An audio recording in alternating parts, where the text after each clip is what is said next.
मैं हूं आयुषी नेगी और आप देख रहे हैं हमारा खास प्रोग्राम विश्लेषण, जहां होता है हर खबर का सटीक विश्लेषण। और आज विश्लेषण में बात आजम परिवार पर मंडराए उस राजनीतिक संकट की जिसने अब्दुल्ला आजम की विदाई ले ली है। साथ ही बात करेंगे आजम परिवार को इस मुहाने पर लाने वाले उस शख्स की जिसने एक नहीं दो बल्कि दर्जनों मामलों में उनकी मुश्किलें बढ़ा दी है। वहीं इन सबके बीच बात होगी शिवपाल यादव की हल्ला बोल हुंकार की जिसने सूबे का पारा चढ़ा दिया है। वहीं बताएंगे कि हिंदू राष्ट्र पर सीएम योगी की राय और कैसे खत्म होगा मानस वाले विवाद का अध्याय। तो कहीं मत जाइए, बने रहिए हमारे साथ क्योंकि अब होगा विश्लेषण।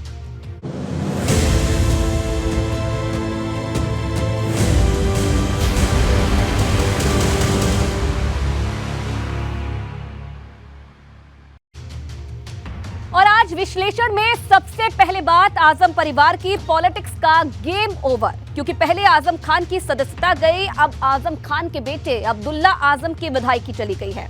क्योंकि 15 साल पुराने मामले में 2 दिन पहले मुरादाबाद एमपी एमएलए कोर्ट ने आजम और अब्दुल्ला को 2 साल की सजा सुनाई थी। लेकिन अब अब्दुल्ला की विदाई के जाने के बाद आजम परिवार पर राजनीतिक संकट पैदा हो गया है, क्योंकि 5 दशक में ये पहली बार है जब आजम और उनके परिवार का कोई भी सदस्य विधानसभा में नहीं होगा। वहीं एक संकट समाजवादी पार्टी के सामने भी खड़ा हो गया है, क्योंकि उसका एक सदस्य विधानसभा में और कम हो गया है। जैसी करनी वैसी भरनी। अब हमारी मांग है कि इस पे तुरंत इस पर चुनाव करवाया जाए। हाई कोर्ट जाने का मौका मिलना चाहिए। आजम परिवार की पॉलिटिक्स का game over.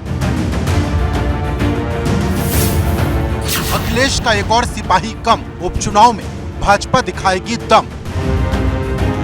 Bharatiya Janata party मजबूती से लड़ेगी। जिस बात का डर पिछले 48 घंटे से आजम और उनके परिवार को सोने नहीं दे रहा था, वो सच हो गया। क्योंकि 15 साल पुराने जिस मामले में मुरादाबाद एमपी एमएलए कोर्ट ने आजम खान और उनके विधायक बेटे अब्दुल्ला आजम को 2 साल की सजा सुनाई थी, उस सजा ने अब्दुल्ला आजम की विधायकी छीन ली है। ये 3 महीने में दूसरी बार है जब आजम खान के परिवार के 2 सदस्यों की सदस्यता इस तरह से चली गई। क्योंकि पहले हेट स्पीच मामले में आजम खान की विधायकी गई और अब 2008 के केस में अब्दुल्ला आजम की विधायकी चली गई है। जैसी करनी वैसी भरनी, ये बहुत पुराना मुकदमा था जिसमें आज उनको सज़ा हुई है, उनकी मेंबरशिप गई है और अभी उन पर कई सारे अभी मामले बाकी हैं। हालांकि उनको सज़ा मिलेगी। एक 420 का मुकदमा भी उन पर है जो लगभग साबित होगा ही होगा। कल हमने प्रमुख सचिव विधानसभा को ये पत्र लिखा था कि मुरादाबाद एमपी एमएलए कोर्ट के निर्णय को संज्ञान में लेते हुए स्वार विधानसभा की सीट को रिक्त किया जाए। उसी के परिचय पर ये आज विधानसभा से ही ये पत्र प्राप्त हुआ है जिसमें स्वार की विधानसभा जो सीट है उसको रिक्त किया गया है। अब हमारी मांग है कि तुरंत इस पे उपचुनाव करवाया जाए। अब्दुल्ला आजम की विधायकी जाने से आजम परिवार पर राजनीतिक संकट पैदा हो गया, क्योंकि ऐसा लंबे समय के बाद है जब आजम और उनके परिवार का कोई सदस्य विधानसभा में नहीं होगा। वहीं एक संकट समाजवादी पार्टी के सामने भी खड़ा है, क्योंकि उसका एक सदस्य विधानसभा में और कम हो गया। वहीं अब्दुल्ला की विधायकी जाते ही भाजपा स्वार टांडा में कमल खिलाने की हुंकार भरने लगी। उसका दावा है कि जिस तरह से उसने आजम की विरासत को छीना, उसी तरह वो अब्दुल्ला की रिक्त हुई सीट को भी जीत लेगी। और जहां भी चुनाव होगा भारतीय जनता पार्टी मजबूती से लड़ेगी और जीतने के लिए लड़ेगी। बाकी परिणाम तो जनता की अदालत तय करेगी। जैसे हमारे आकाश सक्सेना जी मोहम्मद आजम खां की खाली जो सीट रिक्त हुई थी वहाँ चुनाव हुआ, जीत करके आए, वैसे ही जब भी चुनाव होंगे हमें विश्वास है भाजपा के विधायक वहाँ से चुन करके आए। इसमें फिर भारतीय जनता पार्टी जीतेगी और भारतीय जनता पार्टी ने साबित किया है कि हम धर्म, जाति, मजहब, पंथ अब कोई दीवार नहीं है। सबका साथ, सबका विकास, सबके विश्वास के साथ भारतीय जनता पार्टी आगे बढ़ रही है और उसने रामपुर, आजमगढ़ जीता है, इस बार स्वार भी जीतेंगे। अब सवाल इस बात का है क्या समाजवादी पार्टी अब्दुल्ला की खाली हुई सीट को बचा पाएगी? क्योंकि इससे पहले रामपुर में 2 मौके आए जब सपा अपने हाथ जला चुकी है। पहली बार तब जब विधायक बनने पर आजम ने लोकसभा की सदस्यता छोड़ी, दूसरी बार तब जब आजम की सदस्यता रद्द हो गई। दोनों ही बार सपा को हार का सामना करना पड़ा और अब अब्दुल्ला की सदस्यता जाने के बाद समाजवादी पार्टी को समझ नहीं आ रहा कि वो रामपुर में खिसकते जनाधार को कैसे बचा पाए, क्योंकि अब विधानसभा में सपा के सदस्यों की संख्या घटकर 109 रह गई है। निचली कोर्ट से फैसला होते ही सदस्यता समाप्त करने का काम विधानसभा में हो रहा है, जबकि सजा होने वाले व्यक्ति को हाई कोर्ट जाने का मौका मिलना चाहिए। आज भारतीय जनता पार्टी की सरकार उन्हीं मुकदमों को पैरवी माननीय न्यायालय में करके समाजवादी पार्टी के विधायकों की सदस्यता को रद्द कर रही है। समाजवादी पार्टी अपने आंदोलन का रास्ता नहीं छोड़ेगी, जनता की आवाज को उठाती रहेगी। समाजवादी पार्टी के विधायक माननीय अब्दुल्ला आजम की जो सदस्यता निरस्त हुई है, समाजवादी पार्टी उनके साथ खड़ी है। माननीय अब्दुल्ला आजम उस फैसले को माननीय न्यायालय में चुनौती देंगे। अगर आपको लगता है कि विपक्ष आपको जेलों में पसंद है, तो भविष्य की समाजवादी पार्टी जेल भरने के लिए भविष्य की समाजवादी पार्टी की कितने नेताओं पे आप एनएसए लगाओगे? जिस दिन समाजवादी पार्टी की हमारी लीडरशिप ने तय कर लिया, जेलें योगी जी आपके लिए कम पड़ जाएंगे। विधानसभा सचिवालय ने अब्दुल्ला आजम की विधानसभा सीट को रिक्त घोषित कर दिया है। इसके बाद अब जल्द ही रामपुर की विधानसभा सीट स्वार पर उपचुनाव होते हुए नजर आएंगे। आजम खान और अब्दुल्ला आजम के परिवार पर लगातार संकट गहराता चला जा रहा है। पहले आजम खान की सदस्यता रद्द हुई और उसके बाद अब उनके बेटे अब्दुल्ला आजम की विधानसभा की सदस्यता रद्द हो चुकी है। आजम खान के परिवार से अब कोई भी सदस्य किसी भी सदन का सदस्य नहीं बचा है। आपको बता दें कि अब्दुल्ला आजम पहले ऐसे नेता हैं जिनकी 2 बार विधायकी रद्द हो चुकी है। इससे पहले अब्दुल्ला की विधायकी उम्र वाले विवाद के चलते रद्द हुई थी, लेकिन इस बार जो तलवार लटकी है वो लंबे समय तक हटने वाली नहीं है, क्योंकि अब अब्दुल्ला 8 साल तक चुनाव नहीं लड़ पाएंगे। मतलब विधायक बनने के लिए अब अब्दुल्ला को 2032 के चुनाव का इंतजार करना होगा। वहीं खुद आजम खान 9 साल का वनवास काट रहे। अब सवाल इस बात का है कि क्या रामपुर की सियासत में आजम की सियासत पर पूर्ण विराम लग गया है। Bureau report, ABP Ganga. तो अब्दुल्ला आजम की विधायकी रद्द हो गई है, लेकिन रामपुर के मुगले आजम में ये एक्शन कैसे आया, ये भी समझना जरूरी है, क्योंकि जिस रामपुर में कभी आजम और उनके करीबियों की तूती बोलती थी, वहां आजम का ग्राफ गिरता जा रहा है। पिछले 2 उपचुनाव की अगर बात की जाए तो 2 उपचुनाव में आजम खान के उम्मीदवार को हार का सामना करना पड़ा है, लेकिन आजम खान को इस रास्ते पर लाने वाले शख्स का नाम है आकाश सक्सेना, जिन्होंने पहले आजम की विधायकी रद्द करवाई, अब उनके बेटे की। ये रिपोर्ट देखिए और समझिए कि अभी आजम और उनके परिवार की राह में कई कांटे हैं।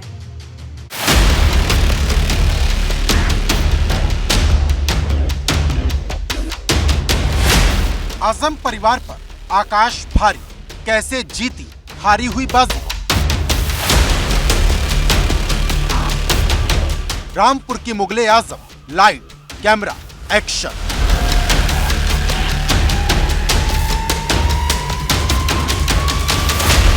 जिस रामपुर में कभी आजम और उनके परिवार की सियासी हानक थी, जिस रामपुर में आजम के बोलने भर से हवा का रुख बदल जाता था, उस रामपुर में अब आजम परिवार की राजनीति पर प्रश्न चिन्ह लग गया है। और आजम को इस मुहाने पर पहुंचाने वाला, उनकी और उनके बेटे की विधायकी लेने वाला एक ही शख्स है, जिसका नाम है आकाश सक्सेना।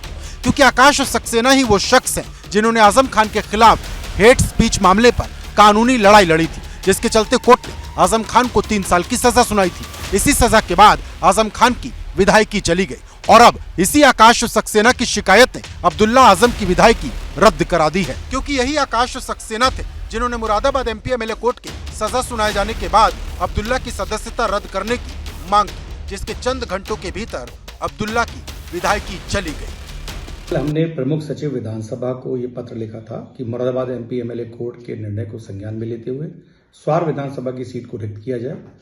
उसी के परिषय पर ये आज विधानसभा से ही ये पत्र प्राप्त हुआ है, जिसमें स्वार की विधानसभा जो सीट है उसको रिक्त किया गया है। अब हमारी मांग है कि इसमें तुरंत इस पे उपचुनाव करवाया जाए। आजम परिवार के लिए आकाश सक्सेना वो ग्रहण है जिन्होंने 1-2 नहीं बल्कि दर्जनों मामलों में आजम खान की मुश्किल बढ़ा रखी है, क्योंकि आजम खान से वोटिंग का अधिकार आकाश सक्सेना की शिकायत के बाद ही छीना गया। वो आकाश सक्सेना ही थे जिन्होंने चुनाव आयोग को अर्जी देकर आजम खान का नाम वोटिंग लिस्ट से हटाने की मांग की थी। इसके अलावा आजम खान के बेटे अब्दुल्ला आजम के बर्थ सर्टिफिकेट के मामले में भी आकाश सक्सेना ही शिकायत करता है। आकाश ने यह आरोप लगाते हुए केस दर्ज कराया था कि अब्दुल्ला आजम के पास 2 अलग अलग बर्थ डेट वाले सर्टिफिकेट है। एक सर्टिफिकेट में अब्दुल्ला की बर्थ डेट 1 जनवरी 1993 है, तो दूसरे में 30 सितंबर 1990। इस मामले में दिसंबर 2019 में इलाहाबाद हाईकोर्ट ने उन्हें अयोग्य ठहरा दिया था और अब दूसरी बार अब्दुल्ला की विधायकी चली गई है। ये आकाश ही थे जिन्होंने रामपुर शहर सीट से न सिर्फ आजम के वर्चस्व को खत्म कर दिया बल्कि अब्दुल्ला की विधायकी पर भी ग्रहण लगा दिया। भारतीय जनता पार्टी 12 महीने 24 घंटे चुनावी मोड में रहती है और भारतीय जनता पार्टी पूरे दमखम के साथ यहाँ चुनाव लड़ेगी।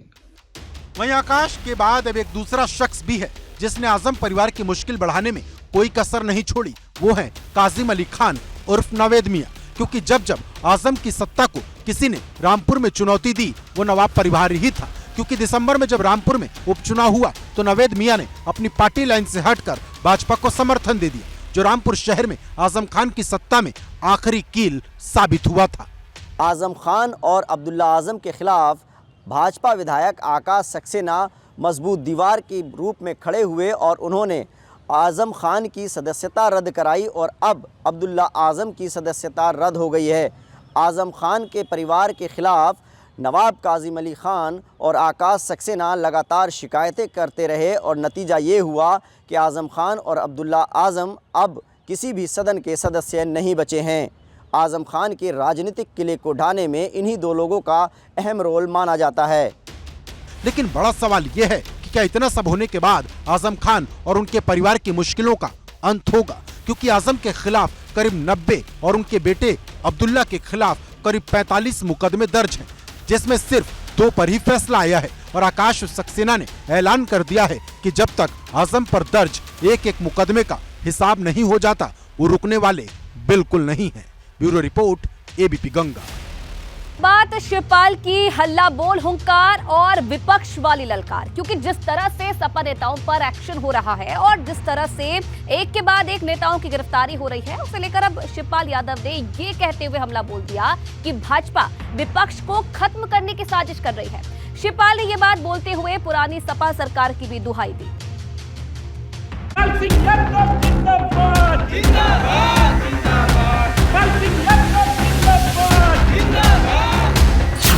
शिवपाल की हल्ला बोल हुंकार, विपक्ष वाली ललकार।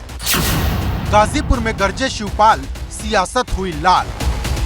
जब से जेपी नड्डा ने गाजीपुर से 24 का बिगुल बजाया है, पूर्वांचल उत्तर प्रदेश की राजनीति का सबसे बड़ा सेंटर पॉइंट बन गया है। क्योंकि भी हाल ही में अखिलेश यादव ने गाजीपुर से बड़ी रैली कर यूपी का पारा चढ़ा दिया था। अब उसी गाजीपुर से शिवपाल यादव ने भाजपा पर विपक्ष को खत्म करने का ऐसा आरोप लगा दिया कि सूबे की सियासत में भूचाल आ गई। शिवपाल यादव ने पुरानी सपा सरकार की याद दिलाते हुए सत्ता पक्ष पर यह कहते हुए हमला बोला कि पहले विपक्ष का सम्मान होता था, लेकिन अब विपक्ष के नेताओं को जेल में ठूसा जा रहा।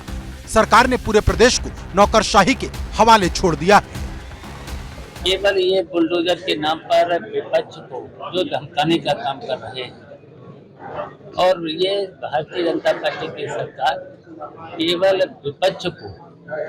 केवल विपक्ष को बर्बाद करने का काम कर रहे हैं। जबकि आपने देखा है कि हमारी भी सरकार रही, नेताजी भी 3 बार मुख्यमंत्री रहे, अखिलेश मुख्यमंत्री रहे, पूरे विपक्ष को सम्मान दिया जाता था।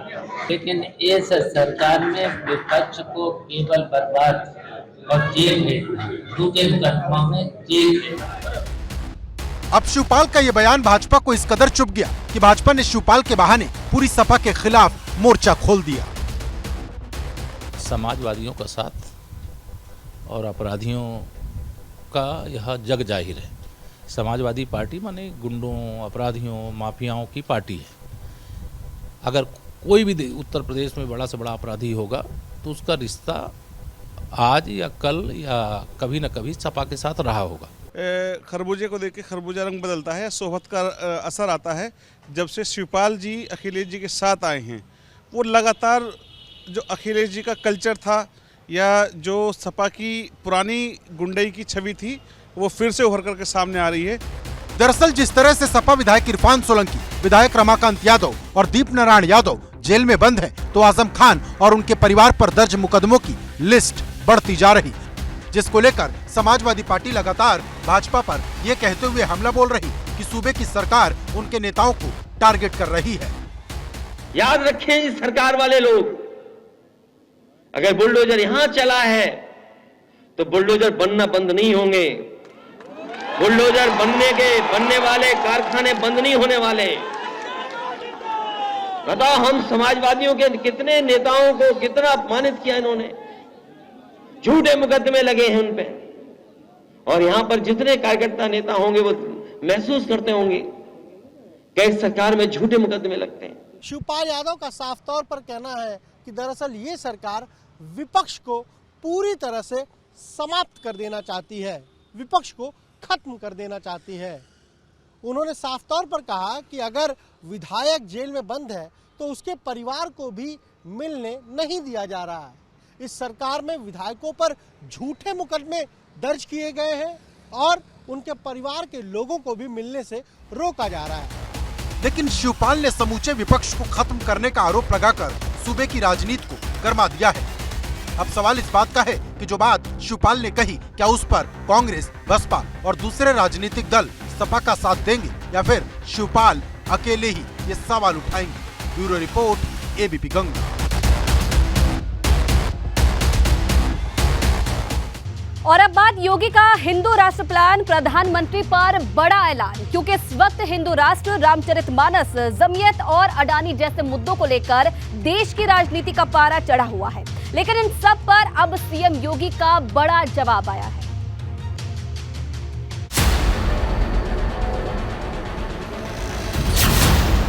योगी का हिंदू राष्ट्र प्लान, प्रधानमंत्री पर बड़ा ऐलान। अगर भारत का कोई व्यक्ति हज करने के लिए जा रहा है, वहाँ कोई उसको हाजी के रूप में नहीं मानता, वहाँ पे कोई उसको इस्लाम के रूप में नहीं मानता, वहाँ उसको हिंदू नाम से संबोधित किया जाता है, तो वहाँ तो किसी को परेशानी नहीं होती है। मानस वाली महाभारत पर योगी का हमला, नहीं पूरा होगा किसी का बदला। अपने वजूद को बचाने के लिए उनके द्वारा की जा रही एक छटपटाहट मात्र है, इसके अलावा कुछ नहीं है। इसमें कोई दम नहीं है। शर्म आनी चाहिए उन लोगों को जो मानस पे प्रश्न उठा रहे हैं। क्या भारत हिंदू राष्ट्र की राह पर आगे बढ़ रहा है? क्योंकि जब जब बात हिंदू राष्ट्र की आती है, देश की सियासत का पारा चढ़ जाता है। और अब ये बात देश के सबसे बड़े सूबे के मुखिया ने कह दी, क्योंकि एबीपी नेटवर्क के कार्यक्रम में भारत के हिंदू राष्ट्र पर यह कहते हुए सीएम योगी ने बड़ा बयान दे दिया कि देश का हर नागरिक हिंदू है, इसे मत और मजहब से जोड़कर नहीं देखा जाना चाहिए। अगर भारत का कोई व्यक्ति हज करने के लिए जा रहा है, वहाँ कोई उसको हाजी के रूप में नहीं मानता, वहाँ पे कोई उसको इस्लाम के रूप में नहीं मानता, वहाँ उसको हिंदू नाम से संबोधित किया जाता है, तो वहाँ तो किसी को परेशानी नहीं होती है। और उस परिप्रेक्ष्य में अगर आप देखेंगे तो भारत हिंदू राष्ट्र है, क्योंकि भारत का हर नागरिक हिंदू है, हर नागरिक हिंदू है, क्योंकि यह कोई जाति सूचक, मत और मजहब सूचक शब्द नहीं है। अगर आप इसको मत, मजहब या संप्रदाय के साथ जोड़ रहे हैं तो इसका मतलब हम हिंदू को समझने की भूल कर रहे हैं। सीएम योगी ने कहा कि भारत हिंदू राष्ट्र था, है और रहेगा। भारत का प्रत्येक नागरिक हिंदू है, हिंदुओं को मत और मजहब से ना जोड़ा जाए।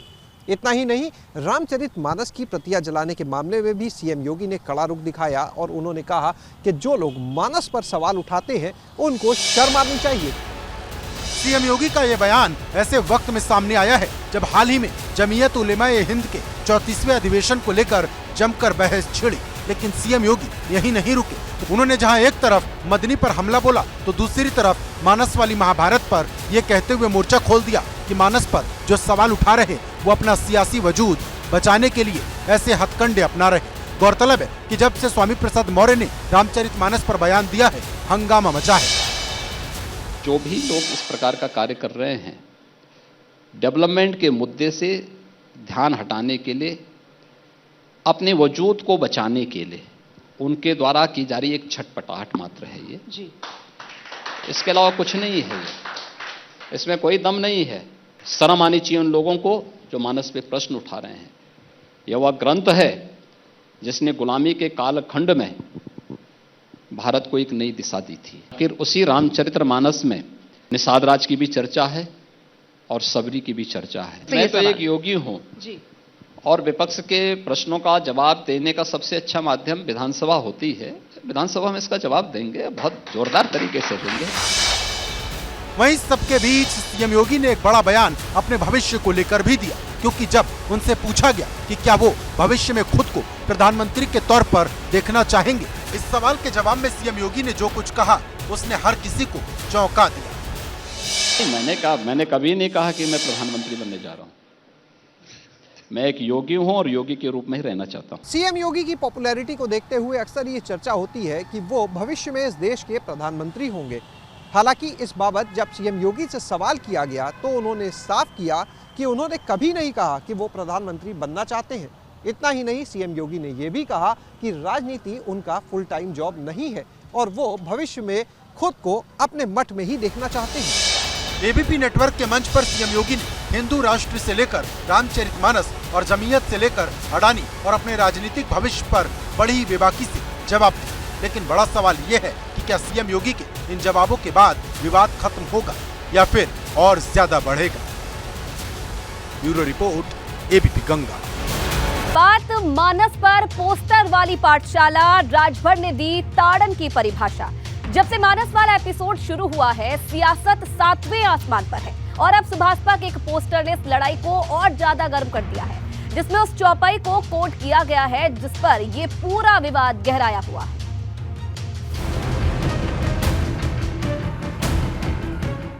मानस पर महाभारत पोस्टर से भड़की सियासत। स्वामी के बहाने अखिलेश पर निशाना। जब से मानस वाली जंग शुरू हुई है, सपा और भाजपा के बीच सियासी जंग जारी है। स्वामी प्रसाद मौर्य रामचरितमानस की चौपाइयों पर सवाल उठा रहे तो भाजपा इसे पूरी रामचरितमानस का अपमान बता रहे। जो अधर्मी होगा वो तो ऐसी ही बात करेगा, वो हमारे धर्म के खिलाफ बात करेगा, हमारे राम के खिलाफ बात करेगा, हमारे रामचरितमानस के खिलाफ बात करेगा। ये लोग नेता हैं, ये पार्टी नहीं है। नेता लोग हैं, ये अवसरवादी। हम लोग पार्टी, हम लोग सिद्धांतों पर चलने वाले। लेकिन अब मानस पर चल रही जंग में सुभाषपा की भी एंट्री हो गई, जिसने रामचरितमानस की उस चौपाई के पोस्टर लगा दिए, जिसको लेकर ये पूरा विवाद गरमाया है। सुभाषपा ने अपने पोस्टर में चौपाई का मतलब भी बताया। सुभाषपा ने अपने पोस्टर के जरिए बताया कि ताड़ना का मतलब शिक्षा देना होता है। यानी सुभाषपा ने अपने इस पोस्टर के जरिए सपा और स्वामी प्रसाद मौर्य पर हमला बोलने की कोशिश की और ये बताने की कोशिश की कि गोस्वामी तुलसीदास की रामचरितमानस में कोई कमी नहीं, जो लिखा है वो बिल्कुल सही है। पहले समाजवादी पार्टी कार्यालय के बाहर गर्व से कहो हम शूद्र हैं ऐसा पोस्टर लगाया गया। फिर उसके बाद पार्टी के अलग अलग नेताओं ने उससे मिलता जुलता तमाम वहां पर पोस्टर और होर्डिंग लगा दी। अब एक होर्डिंग सुभाषपा की तरफ से भी लगाई गई है, जिसमें साफ तौर पर लिखा है कि ताड़ना का मतलब है देखभाल करना, शिक्षा देना, और ऊपर लिखा है कि अज्ञानी कृपया ध्यान दें।